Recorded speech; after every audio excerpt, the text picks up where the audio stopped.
Le Burundi est un pays d'environ 12 millions d'habitants. 90% de sa population dépend de l'agriculture comme source principale de revenus.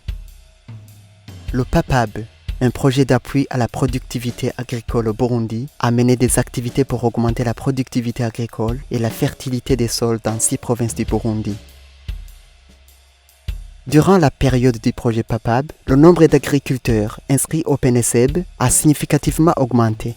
Il a passé de 625 892 en 2016 à 865 666 en 2019, soit un taux d'accroissement de 38%. En 2019, on estime donc que 48% des ménages burundais ont eu accès aux engrais à travers le PNSEB.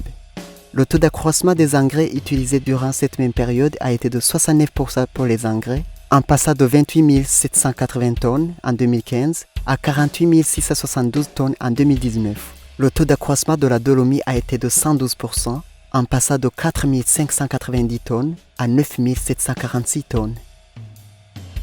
Grâce au PAPAB, les agriculteurs ont reçu des formations sur les principes du sol intégré, la gestion de la fertilité et les bonnes pratiques de contrôle de l'érosion. Ainsi, un effectif total de 2 688 780 des plants agroforestiers et 434 055 des plants fruitiers ont été produits. 1900 km de longueur ont été piquetés, 1204 km de longueur ont été creusés et 1070 km de longueur ont été plantés. Avec l'approche PIP et grâce au transfert des connaissances à travers les formations d'agriculteurs à agriculteurs, l'effectif des agriculteurs par génération a évolué considérablement, en passant d'un nombre de 817 agriculteurs pour la génération 1 à 5625 agriculteurs pour la génération 2, de 5625 agriculteurs à 12 369 agriculteurs pour la génération 3, de 12 369 agriculteurs à 18 657 agriculteurs pour la génération 4 et de 18 657 agriculteurs à 22 107 agriculteurs pour la génération 5.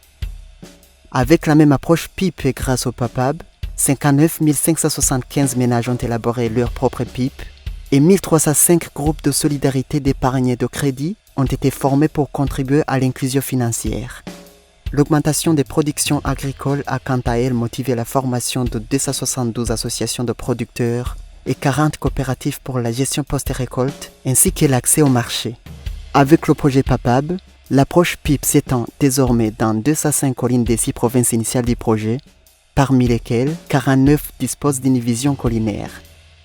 Ainsi, le PIP Mboniongana pourra s'étendre dans d'autres collines du pays par le transfert des connaissances entre les agriculteurs.